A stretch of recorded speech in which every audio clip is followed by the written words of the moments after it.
Olá, eu sou o Diego Olivares. E eu sou a Bárbara Demerov. E começa agora mais um episódio do Perfil 1LDF. O nosso formato, a gente trafega pelas obras escolhidas que marcaram a vida do nosso convidado, da nossa convidada, e aí traça um perfil sobre essa pessoa.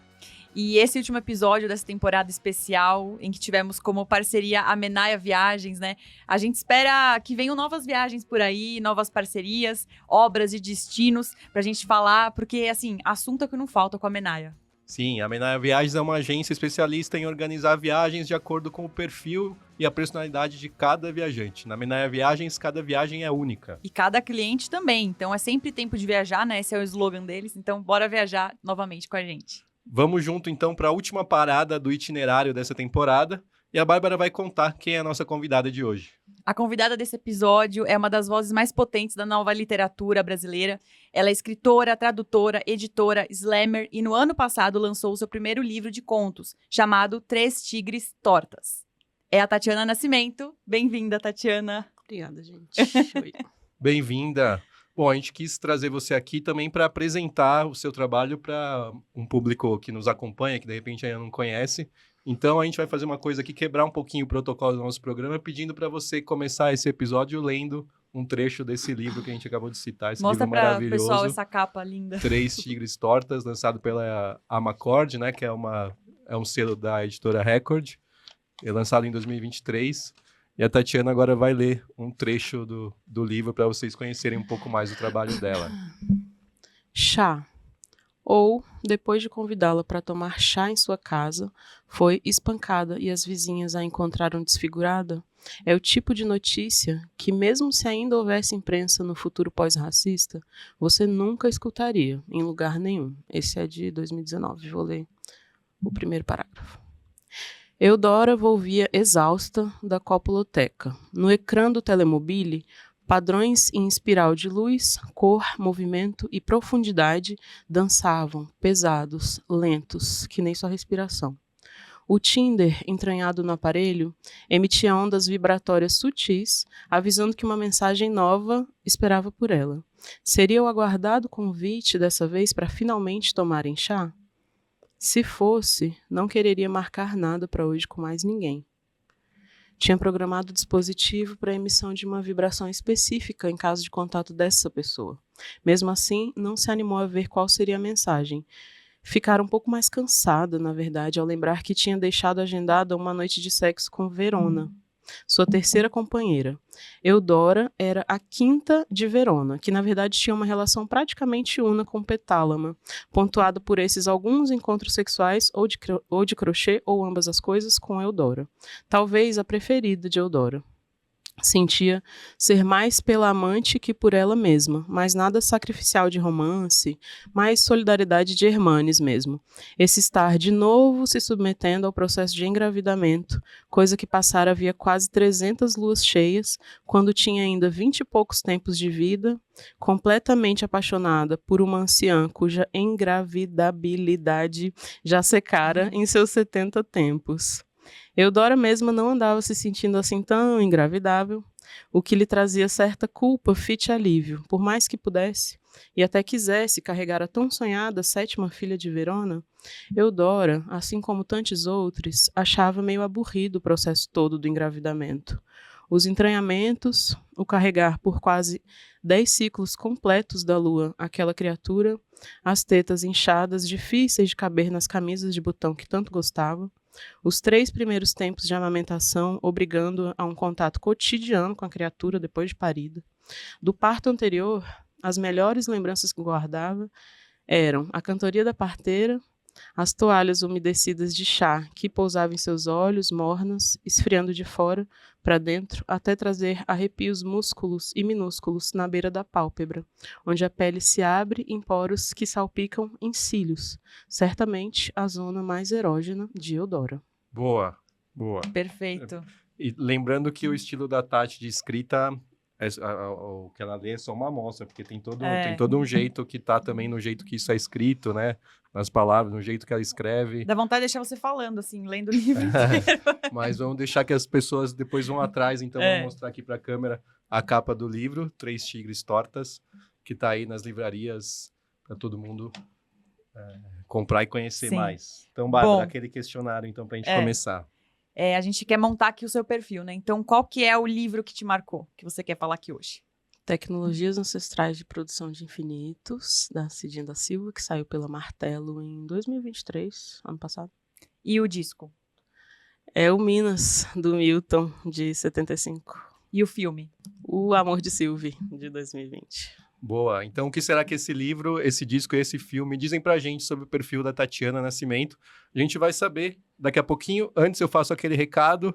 Se você tá chegando agora, pegando esse último episódio dessa temporada, né, que já é a segunda que a gente faz do perfil NDF, vale a pena você buscar os episódios anteriores e também seguir a gente no YouTube, no Instagram, no Spotify, no TikTok. Assim você fica sabendo dos novos formatos que vem por aí, a partir de agora, né? Porque a temporada para aqui, mas a gente A não gente para. não para. A gente não para. E aproveitando também, você pode ser parceiro do LDF na Aurelo, ajudar a gente com algum valor mensal a partir de R$10 e ajudar a construir a nossa comunidade cada vez mais, porque a gente tá ficando cada vez mais orgulhoso dela, né? É isso, é só procurar um livro, um disco, um filme no site ou no app da Aurelo e começar a dar sua contribuição a partir de R$10 e ajuda bastante a gente. Sim. A gente fica muito feliz. Bom, agora começando o primeiro bloco, Tati, a gente vai falar sobre o disco, né? Você escolheu Minas, de 75, do Milton Nascimento, esse disco que a gente falou aqui nos bastidores, que a gente ficou ouvindo em looping de novo, assim, é muito bom. E agora eu vou falar um pouquinho sobre o álbum. É o 7º álbum de estúdio da carreira de um dos maiores cantores do Brasil, gravado com parceiros de longa data, como Lô Borges, Fernando Bran, Beto Guedes e Wagner Tiso. O disco ele tem uma voz potente, né, do Milton, e utiliza várias formas, assim, diferentes, né? Além de um coral infantil que permeia todas as músicas, até chegar naquela música final maravilhosa, e muita experimentação instrumental. Aí eu queria saber por que você escolheu esse disco. Cara, porque eu nasci em 1981, né? Então eu cresci ouvindo disco de vinil. E minha mãe e meu pai tinham, ainda tem, na verdade, eu estive em Brasília esses dias e vi os discos deles, uma coleção muito grande, assim, de discos que eu cresci ouvindo. Eu aprendi a ouvir música na rádio e nos vinis. E esse disco era da capa mais encantadora de todas, assim, pra mim. Tipo, não tinha nada. Foi a primeira vez na minha vida que eu vi a cara de uma pessoa preta estampada num close, num negócio enorme. Então, eu era uma criança, assim, né? Esse disco era... Meus pais já tinham, eles são muito fãs do Milton Nascimento, e eu cresci vendo esse disco e ouvindo as músicas que eu não achava assustadoras, porque esse disco tem algumas músicas assustadoras. E quando eu fui escolher um disco e fui reouvir esse, eu pensei, nossa, eu ainda acho essa música assustadora. Mas tinha essa coisa de ser... Para a memória do meu imaginário, assim, foi... É o primeiro registro que eu tenho, além das pessoas pretas da minha família, né? A família do meu pai é uma família preta retinta, de ver uma foto de uma pessoa preta tão grande e com um olhar tão plácido, sabe? É tipo, eu acho que é uma das capas mais lindas, assim, da MPB, porque o corpo negro é muito retratado no projeto colonial e sempre de forma muito violenta, né? As representações são majoritariamente violentas. E aí a primeira lembrança imagética que eu tenho de o rosto de uma pessoa negra não ser a lembrança escolar que a gente aprende depois todo mundo no livro de história, que são as imagens de tortura, é muito fundamental para a minha compreensão da minha própria subjetividade, sabe? Então eu escolhi esse livro mais esse disco mais pela capa mesmo, porque eu acho ela muito impressionante e o Milton Nascimento é muito lindo, né? Ele é uma das pessoas mais lindas que eu já vi, assim. E nesse zoom, a capa muito próxima, assim, a foto muito um retrato do rosto, assim, dá pra ver com muita nitidez os olhos dele, os cílios, né? Cabelo, a pele, o cabelo. Por isso eu escolhi esse disco. Muito bom mesmo. E um dos temas recorrentes desse disco, especificamente, é a fé. E aí a gente queria saber qual que é a sua relação com a fé, com a espiritualidade. A fé e o afeto, né? Esse disco tem 2 músicas que eu gosto muito, assim, que é Ponta de Areia, que eu acho que é uma das minhas músicas preferidas na vida, e Fé Cega, Faca Amolada, que é uma música que fala sobre amor, né? O Beto Guedes é um dos compositores que eu mais gosto também. Eu amo o trabalho do Beto Guedes. E quando eu era muito criança, assim, e queria ser cantora, eu sou muito tímida, né? Eu sou a pessoa mais tímida que eu conheço, assim. Eu conheço muitas pessoas muito tímidas. A minha mãe dizia assim, não, tá tudo bem, o Beto Guedes também é super tímido. Eu já vi um show dele que ele quase não consegue cantar no começo do show, de tão envergonhado que ele sobe no palco e tal. E aí eu cresci pensando que, nossa, então tudo bem, se ele é tímido e é cantor, eu também posso ser cantora sendo tímida. Mas Fé Cega, Faca Molada, que é uma música que ele assina, que o Milton e o Beto Guedes assinam, né? Fala de fé e fala de afeto, né? Deixar o seu amor brilhar e ser muito tranquilo e tal. Então, o Milton, eu acho a trajetória dele muito importante para a gente pensar a diáspora negra no Brasil, porque ele é esse homem preto retinto de uma suposta homossexualidade que é tratada nesse campo da suposição, né? E aí as biografias autorizadas dizem que o Milton Nascimento nunca casou porque ele quis se dedicar à carreira. E a gente sabe que essas são narrativas comuns de homofobia, e é esse homem preto retinto de uma história que a meritocracia adora para exemplificar na superação e tal, e que tem uma trajetória muito marcada pelo impacto da ditadura, né, das violências estruturais, assim, e que fala sobre fé e sobre amor. É uma obra política que nesses, sei lá, 40 anos de carreira discografada, 50, né, o primeiro disco dele é do final dos anos 60, 67, talvez, é uma voz preta que nunca desistiu de falar de fé e de amor. Então isso ensina muito, assim, ainda pensando esse imaginário colonial de escassez de violência, sabe? Com representações de muita falta pra gente, assim. Você já citou algumas das faixas desse álbum, outra que também é talvez a mais conhecida, né? É Paulo e Bebeto, que foi composta junto com o Caetano. E aí tem o verso, qualquer maneira de amor vale a pena. E o amor entre mulheres e a liberdade sexual são temas recorrentes, inclusive no trecho que você leu do Chá, fala sobre isso, né? Esse é um conto que fala também sobre isso.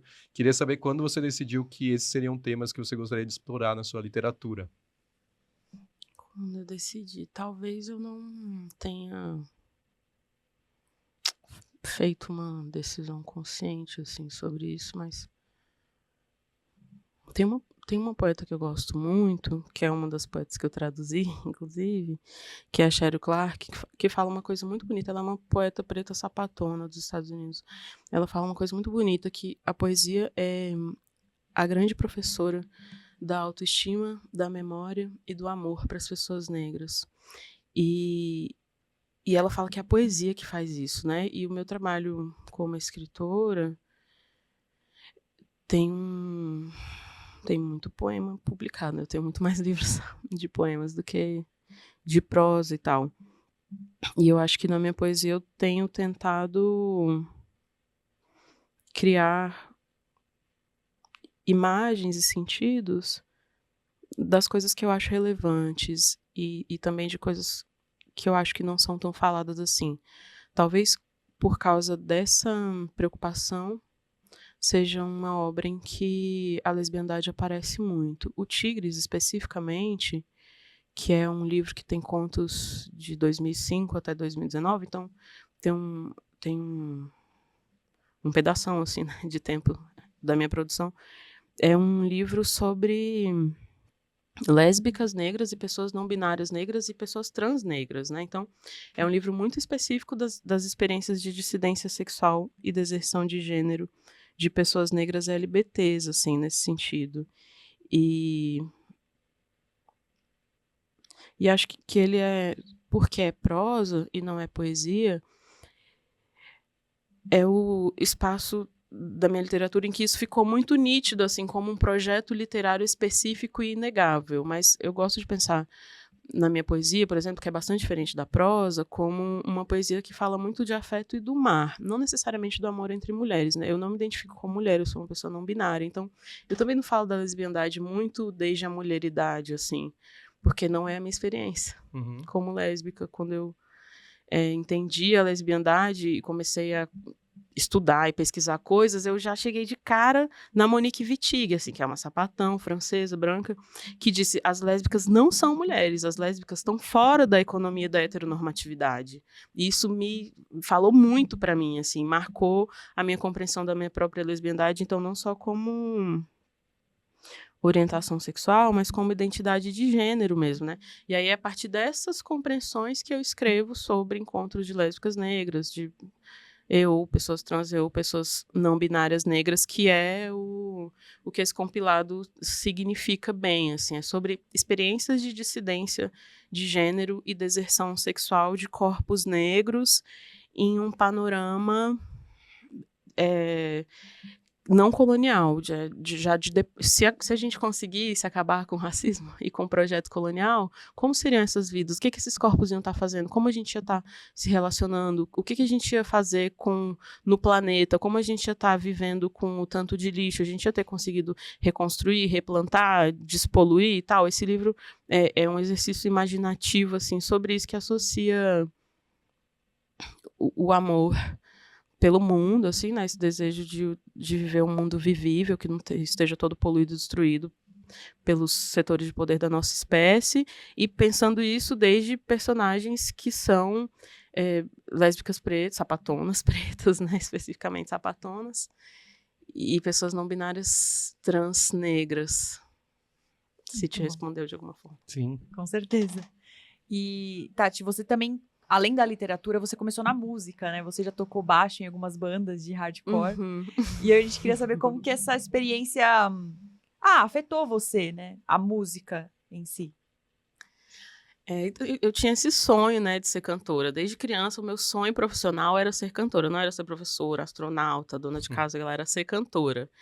E como eu sou muito tímida e sempre fui uma pessoa gorda, o espaço da palavra não é simples para mim. Eu não sei se eu sou tímida porque, sendo uma pessoa gorda, enfrentando muita gordofobia, essa é uma forma de se apresentar para o mundo a partir dessa experiência, ou se eu seria tímida mesmo se eu não fosse gorda. Não dá para saber, porque eu sempre fui gorda e, se eu me lembro bem, eu sempre fui tímida. E sempre sonhei em cantar. Só que eu vendo essa família, assim, que todo mundo é muito solar e atlético na minha família, sabe? Eu sou a única nerd. Minha mãe é bastante nerd também, minha mãe é bibliotecária. Mas ainda assim ela é atlética, esportiva e tal. E meu pai, minha irmã e meu irmão muito atléticos e solares e pessoas carismáticas e que brilham, assim, sabe? Que todo mundo presta atenção nelas. Então era muito fácil eu me esconder atrás disso, porque eu sou meio desaparecida mesmo. E meu pai e o meu irmão também são muito da música. O meu pai não profissionalmente, mas o meu irmão sim. Então, quando eu comecei a tocar baixo, eu sou mais velha que o meu irmão, porque eu estava envolvida com hardcore e com punk, e em alguma medida com uma cena feminista da qual eu me afastei também.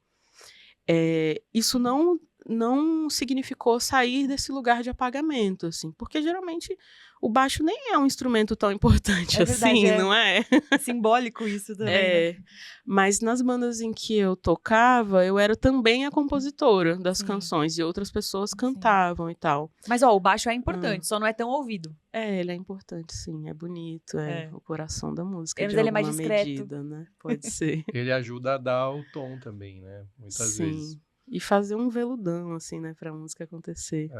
E aí eu fiquei um bom tempo, assim, nesse rolê, de forma muito... Uma cena muito branca também, né, muito hétero, muito cisnormativa. Então eu acabei ficando algum tempo, mas com muitas críticas e tal. Só que essa experiência, de alguma forma, é importante pra... Tipo, aqui em São Paulo eu canto muito, eu sou chamada para me apresentar como cantora, isso não acontecia muito em Brasília. E aí isso tem também me colocado no lugar de pensar mais sobre essas experiências anteriores que eu tive com composição e com músicas que não são muito cantáveis, né, porque era tudo bem berrado, era bem hardcore, barulhento. Mas pensar que, tipo, eu já estava ali de alguma maneira, já tinha feito disco e tal, de vinil, inclusive, das bandas que eu tocava, e tem um conforto, assim, em cantar minhas próprias músicas, porque, de alguma forma, a Tatiana, jovem, já me autorizou a ser compositora, sabe? Aí eu acho que isso também acaba criando camadas de expressividade para minha palavra que são mais confortáveis de ocupar. A gente está falando do Milton, né? Tem uma entrevista dele em 2017 pro jornal O Globo, que o jornalista pergunta para ele qual foi a primeira experiência que ele teve que fez ele tomar consciência das questões sociais e políticas aqui no Brasil, e que ele sofreria, né? E ele falou que foi quando ele tinha 14 anos, ele foi barrado no clube da cidade lá onde ele morava, né, que era Três Pontas, em Minas Gerais, por ser negro. Daí ele descobriu aos 14 anos que as coisas seriam diferentes para ele por causa da cor da pele dele. Você lembra de um momento seu de um despertar, assim, social? Ou era uma coisa que já era debatida na sua casa mesmo? Eu sou aquariana, né? Eu tenho sol em aquário, então isso tem significado uma natureza atenta e reflexiva e muitas vezes contestatória do mundo, assim. E meus pais, minha mãe e meu pai eram sindicalistas. Então, eu aprendi muito cedo que política é uma ferramenta importante para se viver bem e que a gente não pode abrir mão de fazer política, porque senão meu pai dizia, esse sindicato é muito patronal, agora vai ter assembleia, a gente vai tirar essa chapa e tal. Então, muito cedo eu ouvia essas coisas e ia aprendendo que política é uma coisa que a gente tem que fazer. E quando eu sou a mais velha de uma prole de um casal interracial e sou a mais clara, né? Eu sou a única pessoa negra de pele clara na família, assim. Minha mãe é considerada como branca e é uma mulher paraense, tipicamente paraense. Se você olha na cara dela, sabe que ela é do norte. E meu pai é um homem negro retinto. Então, as experiências de compreensão do racismo têm muito mais a ver com perceber como o racismo operava muito violenta e explicitamente na vida da minha irmã e do meu irmão e do meu pai, e entender e, na verdade, ocupar um espaço difícil de racialização dentro desse contexto, assim, que só anos depois eu ia conseguir elaborar. Mas questões relativas ao fazer político mesmo, eu comecei bem cedo, porque eu era, tipo, do Grêmio da escola, do grupo de não sei o que lá, da reivindicação por não sei o que lá. Eu era criança que fazia abaixo-assinado, sabe? Eu era uma criança nerd do tipo chato. Tem crianças nerds que são mais mansas, né? Mas eu não era muito, não. Só pra gente fechar, então, esse bloco do disco, né? Você é uma multiartista, né? Você escreve poesia, prosa, é cantora, faz slam. Como você, no seu processo criativo, você separa... Isso é uma música, isso uma poesia, é um tema que eu quero guardar na minha prosa. Como é esse processo? Eu tenho uma relação um pouco maníaca, assim, com a forma, né, das coisas. Eu não consigo pensar projetos estéticos em que a forma não seja tão importante quanto o conteúdo. Então, o jeito como se diz é tão importante quanto aquilo que está sendo dito. E essas distinções que você fala são todas distinções formais, assim. Uma música não é um poema porque ela tem uma melodia. Um poema não é uma música porque ele não tem uma melodia. Um texto em prosa não é uma canção porque ele precisa de páginas e páginas e páginas e páginas para se desenvolver. Um poema não é prosa porque ele pode só ocupar o ar e às vezes por um espaço muito curto de tempo, assim. E eu trabalho muito mais na refeitura das coisas que eu produzo do que na feitura. Algumas pessoas têm processos criativos em que parir a coisa é o que demanda, é o que leva tempo. Para mim, isso não é o mais complicado. Assim, eu sonho com um poema, eu sonho um poema pronto. Eu só tenho que acordar e escrever imediatamente. Eu sonho muito com música, muito, muito, muito, muito. Eu preciso acordar e gravar. E aí depois eu trabalho nela, porque coisa de sonho geralmente tem uma palavra que não existe, ou uma coisa meio troncha, assim, harmonicamente, né? E aí o sistema de organização e de diferenciação das coisas na minha obra é assim, é entender qual é a demanda formal que cada peça solicita. E dificilmente, isso para mim é muito difícil, eu não sou uma compositora que musica os poemas. Eu componho canções que vem a letra junto com a melodia, assim, é muito imediato. Ou que é só uma melodia e depois eu penso numa letra que não é um poema, porque examinando, assim, os meus poemas e as minhas composições, o cancioneiro, né, a palavra, é muito mais formal do que a minha poesia. A minha poesia tem uma experimentação formal muito mais profunda, e o cancioneiro é bem tradicional, assim, estrofe, refrão, por exemplo. Na poesia não tem rima, não tem a ideia de estrofe, a organização dos versos é para atender a um parâmetro geométrico que está na minha cabeça, que eu preciso ver impresso na folha. Então a canção tem menos espaço para experimentação, e eu consigo entender que essas diferenças são todas de natureza formal mesmo. Uhum. Beleza, então assim a gente fecha o bloco do disco, a gente vai para um recadinho e já volta para falar do livro que a Tati escolheu. Bom, agora eu vou dar aqui uma dica para vocês. Já pensou em montar uma playlist com as músicas que tem a ver com aquele destino específico quando você estiver programando uma viagem? A gente garante que fazer isso já é um jeito de você entrar no clima da viagem antes mesmo de fazer as malas, né? A gente faz isso, inclusive. Da trilha sonora a gente entende, né? Mas quando o assunto é reservar, passagem, hotel, entender melhor o roteiro, é com a Menaia e o time de especialistas dele. É, aí que eles dão um show mesmo, né? Se você ainda não conhece o site deles, acessa menaiaviagens.com.br e dá uma olhada nas opções. Eles têm desde viagens para família até viagens corporativas de incentivo. É só visitar o site e conhecer tudo que eles oferecem.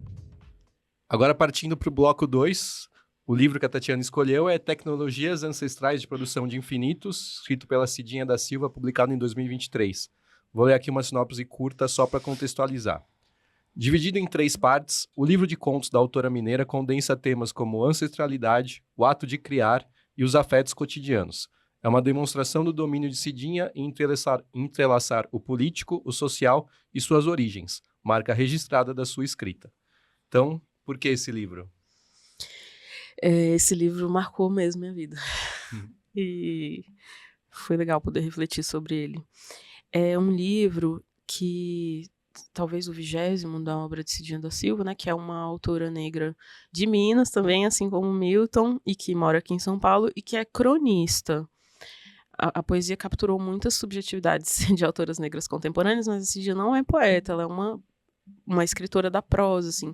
E o Tecnologias foi publicado pela Martelo, que é uma editora de Goiânia. Eu sou do Centro-Oeste, né? Então essas coisas fazem diferença para mim. Que faz livros muito lindos visualmente. Tem projetos editoriais primorosos, assim. E isso para editoras do Centro-Oeste não é a regra. Pode ser que para as editoras de São Paulo seja muito comum, o parque gráfico é mais barato, o insumo é mais barato aqui, né? Mas no Centro-Oeste, para você fazer livro bonito, custa mais caro. E o Miguel Jubé, que é o editor desse livro, trabalhou muito junto com a Cidinha, eu falo isso porque eu conheço ela de perto e também já trabalhei com o Jubé, para fazer desse livro algo que não fosse bonito só em termos do seu conteúdo. A crônica é um gênero literário que é muito próprio, assim, da tradição negra de literatura, porque o Lima Barreto é um grande cronista, né? E talvez tenha sido o primeiro autor a ter um projeto literário negro reconhecido como tal, né, na história da nossa literatura. Eu fiz letras, devia saber isso um pouco melhor, mas não fui uma aluna tão boa assim. E o Tecnologias, dentro dessa tradição de produção de prosa literária negra, é um livro que é uma pérola, assim, muito bonita, porque é um livro em que Cidinha está compilando as crônicas que ela escreveu na pandemia do Covid.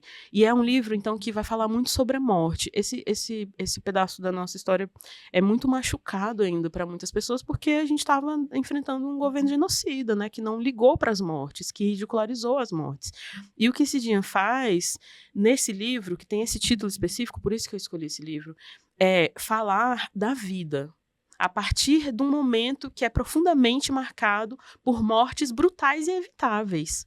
Então, é meio que uma tapeçaria, assim, de falar sobre a morte. E aí, Cidinha também está muito relacionada com as culturas negras de terreiro, e vai falar sobre orixás da morte, sobre Iku, principalmente, né, que é a divindade, o orixá da morte, e o trabalho de Iku frente ao genocídio colonial mesmo, porque é um livro que convida a gente para pensar a morte de uma perspectiva negra afro-brasileira, né, que é fincada nessa raiz de matriz afro que os terreiros significam, para celebrar a vida e a potência da vida desde uma perspectiva negra. Então, também faz esse trabalho, e que é o motivo que eu escolhi a capa do Minas para falar, que é dizer assim, se o projeto colonial é um projeto necessariamente de morte. E o projeto colonial que eu tô falando não é só dizer assim do racismo colonial, do projeto branco supremacista, é dizer das articulações disso com a constituição do capitalismo no Brasil, com um projeto de raça-gênero muito transfóbico e muito misógino, um patriarcado assassino. Essas coisas estão muito conjuntas, né, na formação da civilização brasileira. Então é pensar, se para esse projeto de colonialidade é tão importante que as nossas mortes sejam banalizadas, que a gente morra e seja enterrado que nem bicho, quando os bichos são enterrados, as afirmações da nossa produção literária não vão falar sobre a morte desse lugar. A gente vai falar da potência da nossa vida. E aí o título e alguns dos textos do livro ressaltam isso, falando dessa coisa muito mágica e bonita que a Cidinha faz. Quer dizer, o nosso projeto estético é um projeto, é uma tecnologia de produção de infinitos. Quem tem um pacto com a morte e quer nos exterminar é a colonialidade. O nosso pacto é com a vida. E por isso que eu escolhi. Muito bom. E o livro, como você falou, né, trata da pandemia, de como o Brasil e o mundo, né, ficaram machucados, né? E especialmente o livro fala das consequências mais brutais para a população periférica. Aí eu queria saber o que você acha que a pandemia revelou sobre o nosso Brasil?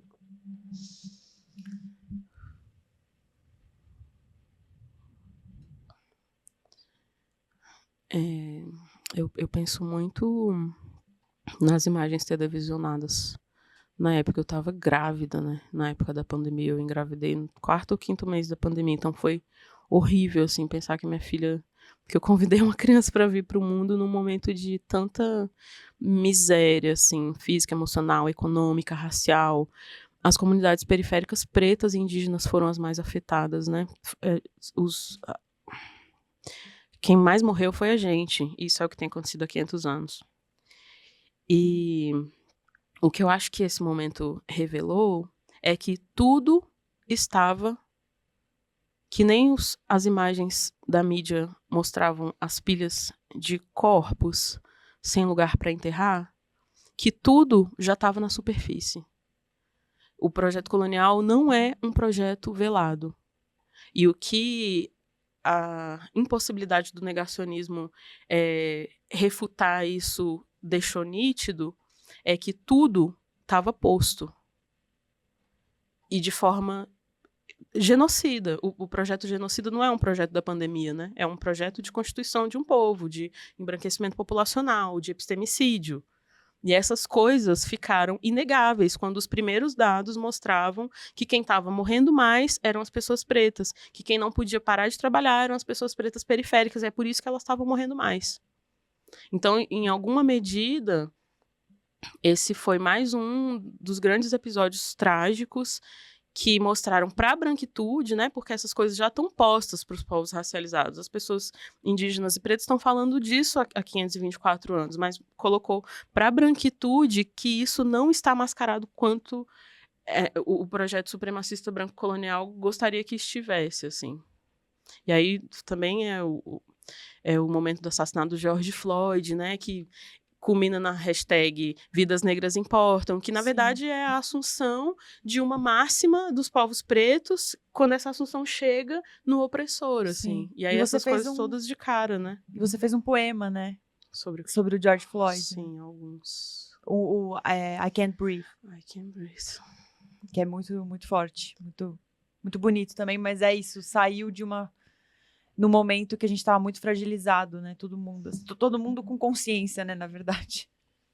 Eu publiquei esse poema num livro de poemas de amor em 2020. Foi isso que eu fui fazer na pandemia. Eu falei, caralho, eu vou ficar doida se eu ficar só vendo notícia de assassinato com a minha filha na barriga. Eu vou escrever sobre amor. Eu compilei as coisas sobre amor, né? E esse é um dos poucos poemas que sim, fala de amor, sobre amor de Yansan, inclusive, né, que coloca o vento no nosso pulmão pra gente respirar e tal, mas que fala sobre assassinato. Foi uma forma de você resistir também, né? Sim. De falar de amor. Muito bonito. Além de escritora, você faz um trabalho fundamental que é de traduzir outras autoras, né, e tendo como princípio uma tradução decolonial. Então explica para quem está ouvindo a gente qual que é a importância desse trabalho. falar de tradução é falar de um lugar muito mais nerd ainda, né? Eu fiz doutorado em tradução, você sabe, né? Como a galera da tradução é nerd, né? Tipo... Inclusive, eu estou sofrendo isso na pele, né? Porque eu estou fazendo um curso de tradução nesse momento. Foi lá que eu conheci seu trabalho, inclusive. Ele é nerd, viu? Ele é bem nerd. Sou do tempo que nerd não era quem gostava de super-herói, não. Sim. Nerd é quem estuda, quem faz as coisas. Eu desse eu sou... A minha formação, assim, poética foi muito na poesia clássica brasileira, né? Então eu amava Drummond, ainda amo. E eu fico sempre lembrando daquele poema lutar com as palavras é a luta mais vã, entanto lutamos, mal rompe amanhã. Parece que o exercício de tradução é sempre uma lembrança de que, se não uma luta, lidar com palavras é sempre uma dança, é sempre um processo, nunca vai estar pronto, né? Então, às vezes eu olho traduções que eu fiz há 10 anos, 15 anos, e penso que eu faria muitas coisas de forma diferente, porque hoje eu olho para o texto de outra forma, e esse olhar tem a ver com como a minha subjetividade se constitui, se reconstitui e se desconstitui de várias formas com o passar dos tempos, assim. A tradução enfrenta o mito da ciência universal, né? Os mitos positivistas da ciência objetiva, neutra, estática, também chegam nas humanidades e estão lá totalmente nas disciplinas das linguística, letras, estudos da tradução e literatura. Então, uma luta grande assim nesse campo é dizer a subjetividade importa para o processo. A subjetividade é fundamental, é a subjetividade que vai permitir alguém ler esse livro, essa é uma história verídica. Alguém que me chamou para publicar esse livro, ler, eu falar, eu quero publicar alguma coisa sua, não esse livro, eu quero publicar alguma coisa sua. Você tem alguma coisa? Eu falei, tenho meu primeiro livro de contos, que eu quero lançar muito. E aí eu envio para a pessoa que entrou em contato comigo porque ama a minha escrita e quer publicar a minha escrita, e a pessoa volta respondendo assim, esse texto é técnico, não parece literatura. Nossa. E aí eu... Aí fui perguntar, cara, para algumas amigas assim, olha só, eu recebi esse parecer aqui de um cara que me chamou e tal. A primeira coisa que uma amiga sapatona me perguntou ele é branco, hétero e cis? Aí eu falei, é. Aí ela, então, Tati, vai ter coisas do texto que ele não acessa, e aí ele não vai achar que é literatura mesmo.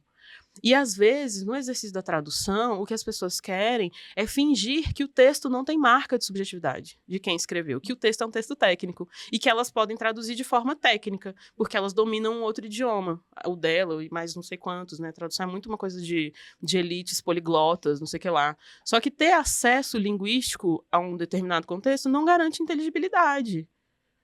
E aí as pessoas não vão conseguir nem ler, assim. E aí quando eu fiz a pesquisa...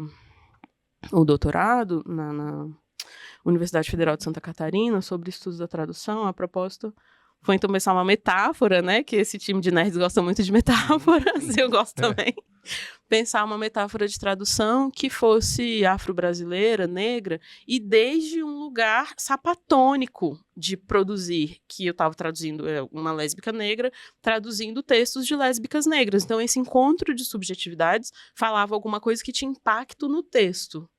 E aí, acho que essa ferramenta de pensar que o texto não está dado, que o texto não está pronto, que a gente vai ter que decifrar um livro publicado em 2023, não tanto quanto porque a gente está no mesmo idioma, mas assim como egiptólogos tiveram que decifrar hieróglifos, a gente vai ter que fazer um acordo de encontro de subjetividades com o material que a gente está produzindo.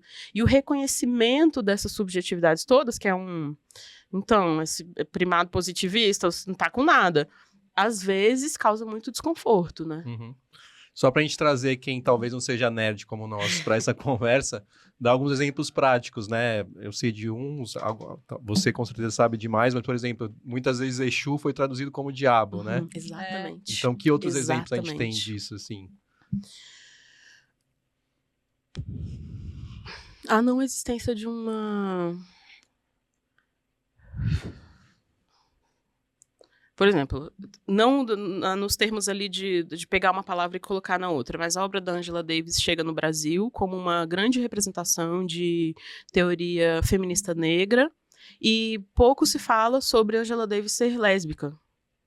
Isso é uma forma de apagamento que tem a ver com esses estereótipos que constroem as possibilidades de existência para pessoas negras. Porque a colonização é um projeto de hipersexualização, como é dito, de pessoas negras, mas não só de hipersexualização, mas de hipersexualização cis e heteronormativa. É muito comum que as pessoas assumam que qualquer pessoa negra escrevendo, porque olhou para ela e viu que ela tem peito e vulva, então ela é hétero, uma mulher, e ela é uma mulher hétero.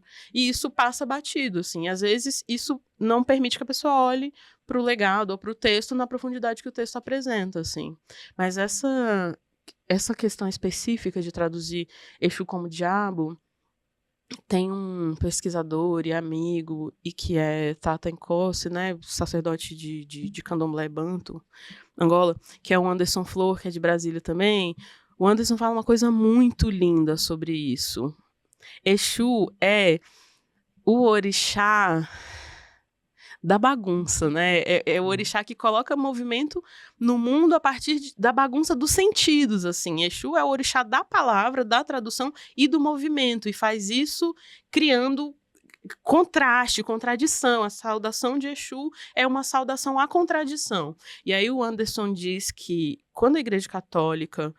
E aí não é uma crítica à igreja, as pessoas estão lá nas pastorais, é o meu pai que vai à missa todo domingo.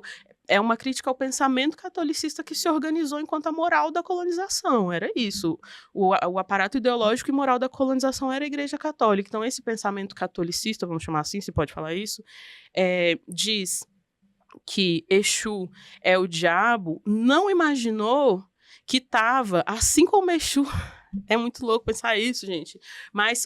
acertando muito no erro, porque o que isso aponta, isso é o brilhantismo do Anderson Flor, Exu significa ser o diabo não porque ele é o demônio, significa isso porque diabólico é tudo que diverge sentidos, enquanto simbólico é tudo que converge, e Exu é tudo menos a convergência. Então, mesmo no projeto de tradução perverso, colonial e racista, a natureza subversiva e maravilhosa de Exu se levanta e se apresenta. Uhum. E eu gosto sempre de contar essa história, porque o Anderson é brilhante, né? Eu acho essa metáfora muito maravilhosa. Gente, eu amei. É muito, né? É muito foda. E porque a gente tem que saber usar, muitas vezes, os signos destruídos que eles devolvem pra gente e colocar sangue novo nessas coisas, né? Perfeito. Nossa, maravilhoso. Aliás, a Cidinha tem o livro dela, né? Exu em Nova York. Sim, também. Muito bom. Que é um livro de contos muito bom. Ah. E, Tati, sobre o seu livro, né? Já que a gente tá falando de livro, sobre ancestralidade também, né? Você tem um poema que fala da sua avó. Um conto, né? Conto, a gente não sabe se é a sua avó realmente, você pode até tirar a dúvida. Você falou que é de vida, que é baseada em fatos, né? Então, queria que você falasse um pouco da sua avó, assim, de onde veio essa ideia desse conto. Esse especificamente é sobre avós mesmo. Minhas duas avós, minha avó Antônia, que é minha avó paterna, e minha avó Damares, que é minha avó materna, e que aparece na... A bruxa e a índia eram os apelidos da minha avó materna, né? A Damares. E é um livro sobre outras avós, assim, eu compilei muitas histórias, eu amo histórias sobre avós, eu sempre gostei, eu perdi minha avó paterna quando eu tinha só 9 meses, mas eu, tipo assim, a pessoa de que eu mais sinto saudade na minha vida é ela. E eu ficava sempre muito sedenta, assim, por saber as histórias dela, e aí meu pai contava, minhas tias contavam, e isso ia construindo um imaginário na minha cabeça e me deixando com muita sede de saber histórias de avós em geral. Essa história da La Abuela, a obscuridade, é muito sobre essa vontade, assim, de saber mais sobre as histórias das mais velhas. E aparece também outras avós, de pessoas que ficavam me contando coisas sobre as avós delas e eu guardava na memória, e uma invenção da... voternidade, essa palavra deve existir, né? Pensando um pacto que é entre as descendências e que rompe com a masculinidade, né? Talvez esse seja o único conto do livro que se preocupa em que homens estão ali, homens héteros cis estão, e que estão sendo meio que questionados e meio que jogados de lado, assim, porque é a presença das avós que faz toda a coisa funcionar. Mas a avó desse conto que eu acho... que é mais falado e de um lugar mais bonito é a avó de uma... Faz tempo que a gente não se vê, mas a gente já foi muito amigas. Michele, que é uma sapatona lá de Brasília também, que me contou que a mãe dela tinha plantado uma roseira junto com a avó dela. E depois que a avó dela morreu, a mãe dela ia todas as tardes no quintal conversar com a mãe pela roseira.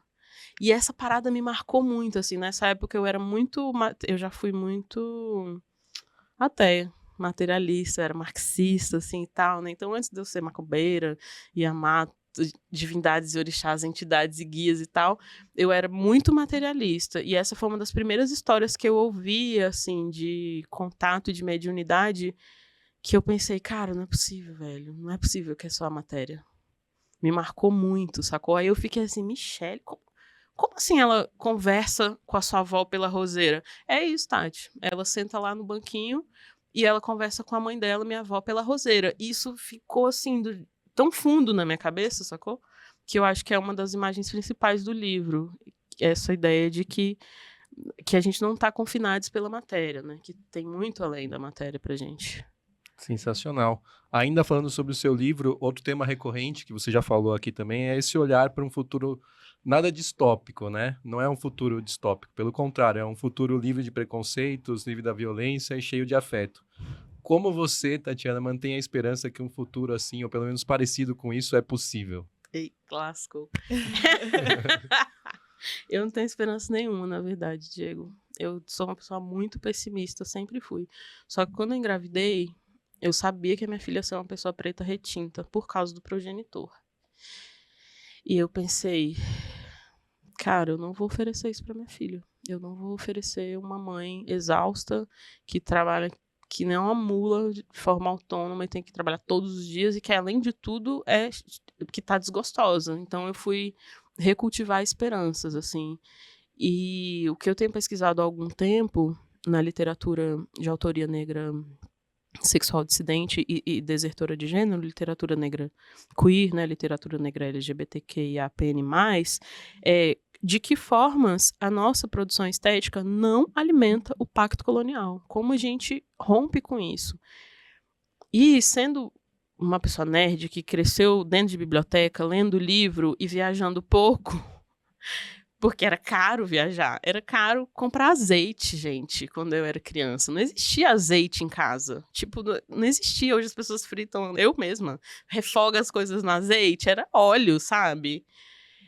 E o jeito que tinha de viajar era lendo as coisas. Então eu sempre não, né? Depois que eu aprendi a ler e a ter contato com os livros, me convenci de que a literatura é um espaço da imaginação. Então eu me recusei, quando eu entendi que eu era uma escritora, que gostaria de fazer isso como um ofício, eu me recusei a fazer um pacto com um futuro distópico. Para mim é um absurdo isso. Se a gente pode sonhar, se a gente pode imaginar, então imagina diferente. Para que vai imaginar a mesma coisa ou pior do que já tá, assim? Tipo, já tá tudo ruim, gente. O que a gente precisa fazer é arqueologia do futuro para plantar um presente melhor, assim. Não dá para ficar gastando. E eu acho que é isso que o projeto colonial, especialmente o cânone literário interpretativo, teórico, crítico e de difusão de literatura faz, assim, é esperar que a literatura negra seja muito distópica, seja muito sangrenta, seja muito pouco imaginativa. Isso é muito eficiente, porque diz pra gente e para as outras pessoas que a gente não tem um projeto de futuro e aposta na nossa escrita como algo que não é um exercício imaginativo, que é o que esse próprio cânone considera como o máximo da literatura. Ou é o espaço da imaginação, e a imaginação corre livre, aí vai ter tanta distopia quanto utopia, quanto não sei o que lá, utopia, ou a gente vai reconhecer que nesse espaço de disputa, o cânone diz que a gente não pode imaginar, e com isso nega a nossa complexidade. Quer dizer que a gente está confinados pelo seu próprio projeto. Se a nossa literatura só reclama do racismo, só faz denúncia, aponta que o cânone, que o racismo faz a gente sofrer e a gente só pode, nada que a gente pode fazer mais, a única coisa que a gente pode fazer é resistir, significa que a nossa existência só existe em função do colonial. Então, quanto mais a gente consiga desorbitar esses paradigmas, né, mais a gente vive a nossa vida de acordo com o que a gente quer, né? Aí tudo bem, se você só quer escrever tragédia, miséria e distopia, não é um problema uma pessoa negra escrever sobre isso, mas é um problema grande ter um cânone que vende, inclusive para mídia, assim. Agora a gente tem, um programa para falar sobre livro. Isso não tinha quando a gente era jovem, né? A gente não tinha acesso a essas coisas. Então, se vai ter essa grande cama para todo mundo pensar literatura e difusão e leitura e livro, então que também tenha um sonho aqui em cima dessa cama onde outros mundos estão sendo elaborados. Aí ou todo mundo fala o que quer e do jeito que quer, ou o cânone vai continuar dizendo que a gente só pode falar sobre dor, sofrimento, denúncia e resistência e não legitimando as outras coisas que a gente escreva.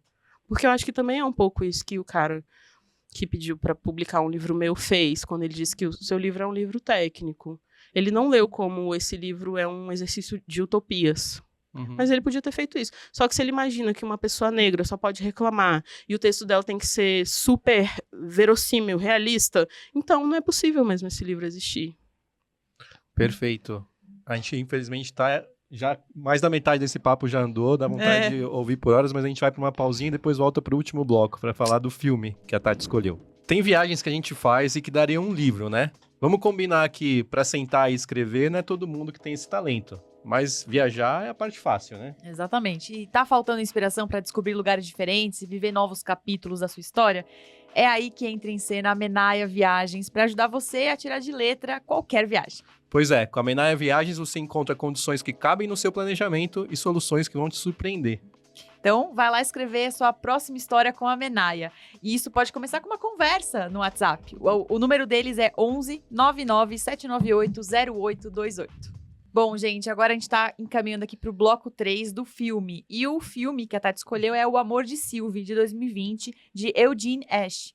Na sinopse diz o seguinte: é um melodrama romântico que se passa em Nova York, na virada da década de 50 para 60. A Sylvie é uma jovem que trabalha na loja de discos do seu pai e sonha em trabalhar na televisão. Enquanto o noivo tá na guerra da Coreia, né, aí muda a vida dela totalmente, porque um jovem saxofonista começa a trabalhar no local, né, onde ela está sempre, e aí uma atração mútua surge, mudando a vida deles para sempre. Então, por que esse filme? Porque eu sou viciada em comédia romântica e esse foi o primeiro filme, que não é bem uma comédia romântica, né, mas é um filme de romance leve, que as pessoas protagonistas são pretas. E eu chorei a primeira vez que eu vi esse filme. Não porque o filme era super emocionante, não é tão emocionante, assim, dessas cenas que você, é um filme bem bonitinho, todo lindo, com uma puta direção de arte, assim, uma trilha perfeita, um figurino impecável. Mas é um filme em que as pessoas negras estão vivendo. Tipo, vivendo uma vida que a gente quer ver nos filmes, que a pessoa tá lá na loja do pai e ela tem um sonho. E é muito massa, assim, porque as comédias românticas geralmente fazem as protagonistas, que geralmente são mulheres héteras e cis, né? Mas nem sempre tem um monte de... Eu também poderia falar sobre comédias românticas lésbicas, por exemplo, em que a personagem, a protagonista tem que faz parte da narrativa, que a protagonista abra mão de algo que é muito precioso para ela para poder viver o amor. Porque aquela matriz catolicista, colonial, organiza o nosso estar no mundo a partir dessa ideia de sacrifício e martirização. Então, o amor romântico tradicional, né, hipermonogâmico, hipercolonial, também está pautado por isso. E aí, esse filme é um filme em que a protagonista é uma mulher preta que não está sofrendo, que não é barraqueira, que não está acometida por adoecimento mental profundo, é só uma pessoa negra de classe média que gosta muito de jazz, que tem um sonho de trabalhar e de viver um grande amor e vai trabalhar. Ela consegue, né, realizar o sonho dela. E ela não abre mão do amor por causa disso, ela não abre mão do amor por causa do trabalho, nem do trabalho por causa do amor, e nada é um grande drama. É mais ou menos como a gente organiza a nossa vida, assim. E tem a Tessa Thompson, que é uma atriz maravilhosa, né? Ela é muito fofa. Ela é muito fofa, talentosíssima. Sim. Você também, Tati, além de escritora, você é uma espécie de pesquisadora de aplicativos de relacionamento, né? Aliás, no chá, que foi o conto que você leu um pouquinho, você leu aí Tinder, mas quem lê vai sacar que ela escreve Tinder como... O começo é como o TAE, né? Do chá. Porque é um aplicativo onde as pessoas se conhecem também por conta do match entre os chás que elas gostam, né? Então, e você tem uma página no seu Instagram que você fala dos aplicativos de relacionamento. Queria saber o que você já aprendeu sobre esses aplicativos na sua experiência com eles. O que eu aprendi? com os relacionamentos e aplicativos nesses tempos, que não importa a forma com que as nossas sociedades decidam se organizar, a gente vai achar ferramentas de conexão e de amor. E mesmo que não ache amor ali, né? Eu acabei achando um grande amor no Tinder. No Tinder mesmo. Eu tinha pedido pra Oxum, assim, caraca, minha vida tá tão vazia, eu tô me sentindo tão sem propósito, assim, Oxum, eu quero um amor, eu quero um amor, eu quero um amor. E eu engravidei. E a minha filha é meu grande amor. Que lindo! O progenitor dela é uma pessoa que passou muito passageiramente, assim, na minha trajetória emocional, apesar da relação que ele tem com a filha. Mas é isso, assim, eu engravidei por causa do Tinder. Foi a primeira pessoa com quem eu saí no Tinder e tive um date que levou a sexo e eu engravidei na parada. Caraca. Um amigo meu fala, Tinder ovo, Caco Pontes, um poeta aqui de São Paulo. Você é o Tinder ovo, Tati. Então, acho que a gente busca, por mais que o nosso pedaço da espécie, assim, a espécie humana tem pessoas legais, né, gente? Tem grupos que são muito legais, estão fazendo coisas lindas, assim. Os povos indígenas têm ensinado há 500 anos formas lindas de viver nesse planeta. Mas os grupos hegemônicos, a galera que é dona do parquinho da bola, estraga muito o planeta, assim, e também cria muitas formas de desconexão para um mundo em que a maioria das espécies está aqui para se conectar, né? Muito da experiência nesse planeta é sobre conexão, não só conexão romântica, amorosa, sexual, mas conexão. A gente é grupo gregário, a gente gosta de estar junto, a gente é mamífero, a gente gosta de compartilhar calor. E o que eu fico pensando sobre esses aplicativos, eu pesquiso mesmo, eu fico lá dando vários prints, tem uma coleção enorme de prints de bios de perfil do Tinder e do Bumble, porque me interessa muito pensar como as pessoas se apresentam no mercado do afeto, da paquera, do amor, o que elas estão falando, qual é o currículo delas, e tem coisas muito engraçadas, né? Mas o que eu acho que todas as experiências de conexão... Isso para mim é muito importante, porque quando eu tinha 16 anos, eu vi um computador pela primeira vez. A minha filha, antes de aprender a falar, ela é uma criança que não acessa celular, ela não tem acesso ao celular. Mas antes de aprender a falar frases inteiras, ela conseguiu entrar no YouTube e dar play. E eu fiquei tão passada, assim, porque eu deixei o celular ligado na cama, aberto, né, sem trava. Fui no banheiro pegar, não sei o quê, quando eu voltei, tava no YouTube. Eu tomei um susto, aí eu pensei, ela tava com 1 ano e 8 meses. Aí eu pensei... Não deixei o YouTube ligado. Aí eu falei, filha, você mexeu no celular da mamãe? Aí ela, sim. Aí eu, mas você ligou o YouTube? Ela chamava de Utubil. Aí ela, ligou o Utubil. Aí eu, é mesmo? E tava no WhatsApp, só que eu tava numa conversa com alguém e larguei o celular. Aí eu falei, mostra pra mamãe como você fez isso. Aí eu coloquei na conversa do WhatsApp e entreguei pra ela. Aí ela minimizou, foi na área de trabalho e ligou o YouTube. Aí eu fiquei assim, não é possível, gente. Essa criança ela não tinha acesso ao meu celular. Ela aprendeu de me ver fazer a coisa. Pra nossa espécie, a coletividade é tudo. É o jeito com que a gente aprende a ser gente no mundo.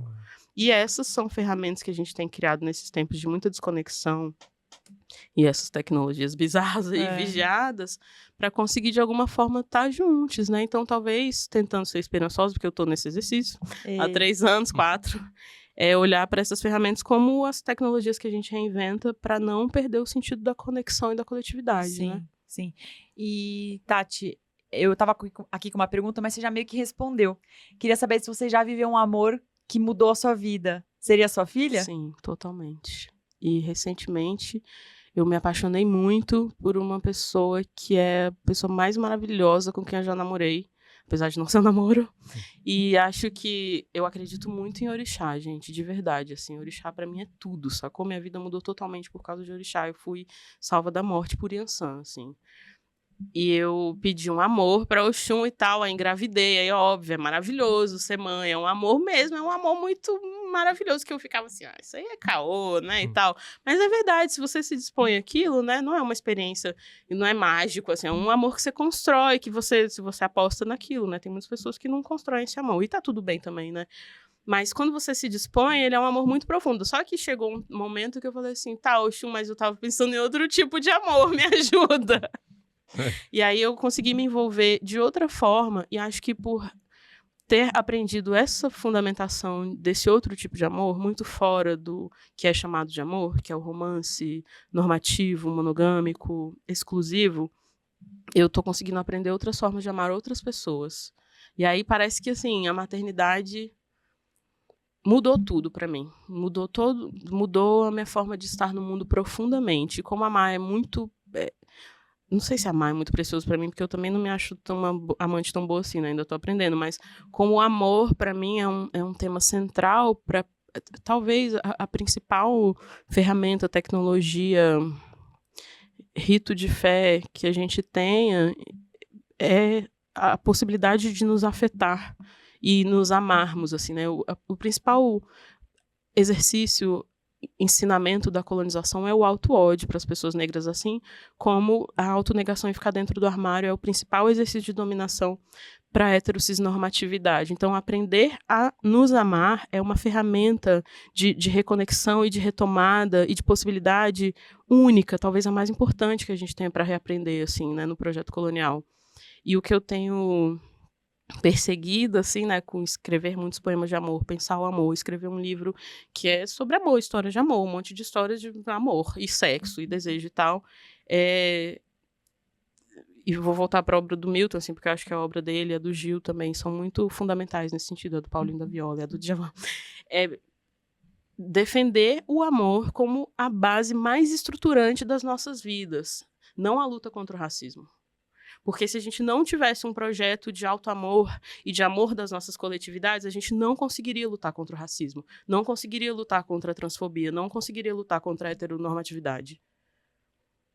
É muito piegas, né, gente? Mas amar é tudo mesmo. E Oxum é essa grande orixá que ensina o auto-amor antes de qualquer outro, né? Boa. Agora, Tati, aqui o spoiler é liberado, então a gente vai adiantar um pouquinho do final do livro, do filme que você escolheu, né? Pegar o gancho do que acontece não com a Sylvie, mas com o Robert, né? Que ele deseja muito ser saxofonista, mas chega uma hora que o jazz já não é mais não tá mais na moda, né? Ele já não consegue contratos como ele queria, como tinha acontecido para ele até então.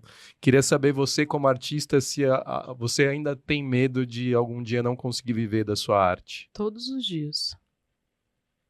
E como luta contra esse medo? Trabalhando, né? Não tem outra coisa pra fazer. E tendo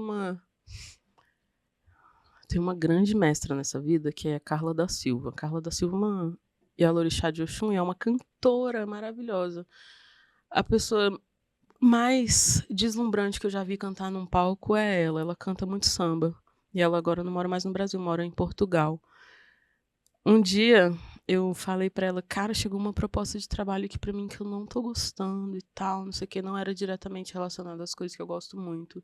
Ela perguntou como que eu tava, eu falei, tô meio aperreada, porque chegou essa proposta de trabalho, é um trabalho que eu não gosto muito, mas tô precisando da grana. E ela falou assim, Tati, ela me chama de Preta, Carla da Silva é uma sapatona preta, inclusive. Preta, eu aqui em Portugal aprendi muita coisa, inclusive a fazer coisas que eu nunca achava que ia fazer no Brasil, de trabalho. Não tem tempo ruim, não. Trabalho é trabalho, dinheiro é dinheiro, fica na boa. Levo isso como um mantra, assim. Trabalho é trabalho, dinheiro é dinheiro, conta é conta, tem que pagar, tem que resolver. Se em algum momento eu não conseguir, com a minha produção estética e de pesquisa, pagar minhas contas e as contas da minha filha, que eu crio como uma preta bem patricinha, assim, totalmente diferente de mim, que sou bem franciscana, eu vou achar outro trabalho para fazer. E encaro isso na paz, assim, porque eu também acho que pode ser uma ferramenta de profundo adoecimento mental ficar olhando para os condicionantes estruturais da sociedade que permitem a algumas pessoas trabalharem, viverem de sua arte, e a outros grupos não. Eu não estou nesses grupos, né? Eu não sou herdeira, eu sou a primeira pessoa da minha família a ter título de educação superior. Isso significa muito. Antes da minha filha nascer, eu era mais melindrada com essas coisas, mas agora... Sim, a vida mudou de sentido, né? Uhum. E, Tati, a gente quer revelar um segredo aqui, né? Você não falou só um filme, né? Você falou mais de um filme. Quando a gente perguntou, quando a gente estava preparando aqui a entrevista, né, nas semanas antes, você mandou uma lista com outros dois filmes. Com 3 filmes ao todo. Nunca Fui Santa, da Jamie Babbitt, de 99, e O Menino que Lia Cartas, de 2019, de Sibusiso Kuskaio. Ai, meu Deus, eu não sei se eu falei certo. Talvez. Que é sul-africano, né? Ó. É. Aí sim. Então, queria que você contasse, Tati, como esses outros 2 filmes te marcaram também. O Boramati Líder, que foi traduzido como Nunca Fui Santa, mas eu acho muito ruim essa tradução. O Brasil faz isso, né? Com os Faz. títulos de Olha filme, lá, de novo, gente. subjetividade. Eu sou eu fui viver a lesbiandade depois de viver muita coisa. Eu tinha 29 anos quando me apaixonei pela primeira vez por uma sapatona e decidi, não, acho que eu quero experimentar a lesbiandade e tal. E foi muito massa, vivi como lésbica há muitos anos, não tinha interesse de estar com outras pessoas que não sapatonas. E esse filme, junto com Chasing Amy, que também estava na minha lista, adoro. eu amo esse filme. Eram filmes que eu amava muito, assim, porque são filmes que falam sobre lésbicas de um lugar muito singelo. As lésbicas não vão ser queimadas no shopping, como a novela brasileira fez pela primeira vez, Sim. ao retratar lésbicas. E quando eu entendi que eu podia ser lésbica e decidi ser lésbica, porque eu efetivamente fiz essa escolha, eu fiquei assim, nossa, será que é por isso que eu gostava tanto desses filmes? Eles, de alguma forma, formaram o meu imaginário a partir da possibilidade de ter relações leves com outras lésbicas. E esse, principalmente, tá na lista por causa disso, além da trilha ser maravilhosa, assim. Tem a Rose Melberg, que eu amo, é uma compositora, cantora que eu gosto muito. E é isso, é divertida, é leve, é uma história de romance adolescente, assim. Colorida, sobre direção de lésbicas, arte também, bem muito coloridão. camp, né? É muito bom. E o Menino que Lia Cartas, eu lembro, esse filme tava na Netflix, não tá mais. Eu procurei pra reassistir quando eu recebi o convite. Porque eu lembro, choro bastante, né, gente? Falei que eu tenho sol em aquário, mas eu tenho lua ascendente em peixes, então eu acabo sendo muito chorona, assim. A maternidade também ajudou isso. Mas a primeira vez que eu vi esse filme, eu chorava tanto, assim, tanto. Porque eu fico emocionada de lembrar, assim. Pra mim, foi muito emocionante ver uma história que é toda pensada na beleza pra contar de um continente em que todas as imagens que a gente recebe é de miséria e morte. Então foi, tipo assim, eu não tenho muito contato com cinema, eu não sou uma super cinéfila. Talvez tenha sido uma das poucas vezes que eu vi cinema africano. Aí depois eu comecei a achar mais coisas na Netflix e tal, e assistir, né? Principalmente seriado sul-africano eu gosto muito. Tem umas coisas de ficção especulativa que eu gosto, mas a primeira vez que eu vi esse filme foi tipo assim... Tem um jeito de plasmar imagens numa tela que contem outra possibilidade de histórias de nós e de onde a gente veio. Outro jeito de falar de um amor partido, outro jeito de falar de um coração que precisa se remantelar, outro jeito de falar de paisagens inóspitas, sem ser falando que as pessoas são iguais aos leões e aos macacos. E isso, pra mim, foi, tipo assim, revolucionário. Esse filme é uma das coisas mais lindas que eu já vi. Ai, que lindo. E é um menino que lê as cartas numa população praticamente analfabetizada, né, de interior. Cartas de amor, é muito emocionante. Lembra um pouco Central do Brasil, então, pela sinopse. De um outro lado, assim, né? É. É isso, é um outro jeito de... Eu acho que Central do Brasil ainda tem essa aposta no Brasil... Um Brasil mais prosaico, assim, mais manso, né? O cinema nacional do Brasilzão, que sangue, vísceras, não sei o quê, né? Mas... o cinema brasileiro ainda é um cinema muito branco, a mídia brasileira é muito branca. Então, o Central do Brasil ainda é a história de uma protagonista branca fazendo coisas nesse Brasil que não é branco. Não é branco. E aí, talvez, o Dia de Jerusa, que é da Viviane Ferreira, seja um exemplo importante para pensar esse lugar das anciãs, né?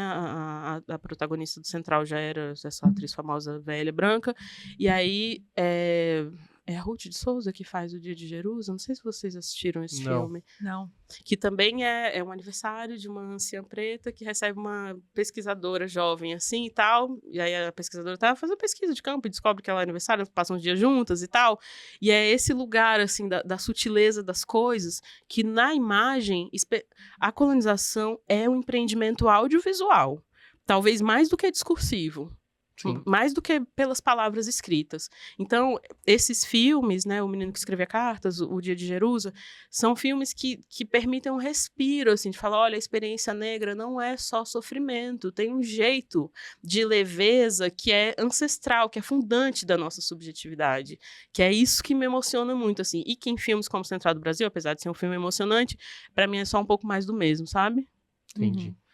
Boa, beleza. Então, com essas dicas todas que a gente falou, a gente termina esse bloco e daqui a pouco a gente volta aí para o encerramento com a análise do perfil da Tati. E foi um bloco muito bonito. Foi lindo. Bom, gente, nessa temporada que tá chegando ao fim, a gente falou bastante dos filmes que marcaram as vidas dos nossos convidados todos. E todos eles têm uma coisa em comum. Todos começaram com um bom roteiro. Exatamente. Seja para fazer um filme ou fazer uma viagem, o roteiro é parte fundamental. É ele que dá a base para todos os momentos inesquecíveis que a gente vive quando sai por aí para ganhar o mundo. E com o ritmo acelerado, né, que a gente vive hoje, às vezes não dá tempo de montar um roteiro bonitinho, né, com calma, com atenção, mas a Menaia tá aí para isso. E a Menaia vai fazer igual a gente faz aqui no programa. Vai te ouvir, vai entender do que você gosta e aí montar o seu perfil. Assim, ela cria o roteiro para uma viagem única e personalizada, com o seu jeito. Vai lá dar uma olhada no Instagram deles, @menaiaviagens, e vocês vão ver aí algumas dicas, né, que eles têm pra você fazer uma grande viagem. Então aproveita para marcar quem você quer que viaje junto com você numa próxima. Bom, então agora a gente chega naquele momento decisivo no final do nosso programa, o último episódio dessa temporada, pra gente fechar com chave de ouro. Aliás, rolou uma troca de figurino aqui, a gente tá Inclusive, aqui. Tati, que tá escrito maternidade, mistério. E memes. Ai, adorei! Isso já dá, já que a gente tá falando do perfil, a camiseta da Tati traduz um pouco do perfil dela, né? Traduz. Maternidade, mistério e meme. Porque as coisas têm que ter um pouco de leveza também, né? Tem. Então, pra gente falar da Tati, como a gente começa? Então, Tati, ó, é uma posição difícil essa, né? Porque de definir o que você transparece nesse episódio. Então, assim, pra mim, Tatiana, me remete a 3 palavras. Amor, manifestação e esperança. Eu acho que você falou que você era pessimista e tal, mas eu vejo muita esperança, assim, na forma como você fala, e acho que a maternidade, né, como você mesma disse, muda as pessoas, as mulheres, mas eu acho que manifestação também vem na forma como você escreve, entendeu? Assim, você não quer ver... Eu acho muito bonito como você falou ao longo do episódio, que tudo bem, a realidade pode não estar boa, mas dá pra escrever, dá pra pensar coisas diferentes. A manifestação é isso, né, assim, e isso acaba fluindo coisas boas na vida. Eu acho que você traduz muito isso, assim, de que coisas boas virão, não tão boas, mas alguma coisa diferente virá de uma forma de pensar diferente. Então, saravá. É difícil falar pra uma escritora. Não, você tá brilhando, já dá pra fazer uma nova camiseta. Então, amor, manifestação e esperança. Vai ser a sua próxima camiseta. Então. É isso que me veio, assim. Gostei muito de te ouvir. Sensacional. Eu acho que ficou também que a Tatiana é a falsa pessimista. Porque ela falou aqui que é pessimista, mas ela tá sempre pensando, imaginando. O Diego acabou, né? Eu falei um monte de coisa que ele já resumiu tudo, assim. É isso. E a gente precisa de pessoas como você pra gente imaginar juntos um futuro melhor, Tatiana. Então, obrigado por estar aqui. Vocês. Valeu, Bárbara. Obrigado por se abrir, né? A gente sabe que você é uma pessoa tímida e você veio aqui e falou com a gente por 1 hora e pouco e falou brilhantemente. Então, obrigado. A gente espera receber você para falar de outros livros, outros filmes, outros discos, muitas vezes ainda. Vamos nessa. Obrigada, viu? Obrigada mesmo. Valeu. E a todo mundo que acompanhou, não esquece, hein? O perfil 1LDF fica por aqui nessa temporada, mas a gente ainda tem muitos conteúdos, muitos formatos novos que vão por aí. Isso não é uma despedida, breve, até brevíssimo. Exato, não é uma despedida, mas assim, que temporada linda, né, que a gente fez. Obrigada por acompanharem aqui a gente nesses episódios todos e vamos nessa que tem muito mais, o Diego tá certo. É isso, então a gente se vê no perfil do 1LDF no Instagram, também no YouTube e no Spotify. Assim você fica sabendo de todos os formatos novos, vem muita coisa legal por aí. Vocês confiam na gente que vem coisa Bate boa. Aqui. Parabéns. Obrigado por essa temporada. Tchau, gente. Tchau. Um livro, um disco, um filme é uma criação de Diego Olivares. A direção de conteúdo é minha com a Bárbara Demerov. Nossa comunicação e marketing digital ficam com a Priscila Penha. A Lívia Colino é quem faz a identidade visual e as nossas artes. O Leandro Demerov cuidou da finalização em vídeo desse episódio e também do motion. A captação de áudio e vídeo é do pessoal do estúdio Oca 77, aqui em São Paulo. A produção é do time 1LDF. Se você gostou desse episódio, encaminha para todos os amigos amigos e amigas. Aproveita e também comenta qual das obras você mais se identifica. E se puder, avalia nosso podcast no Spotify. Muito obrigado por ter ouvido até aqui, um abraço e até o próximo episódio.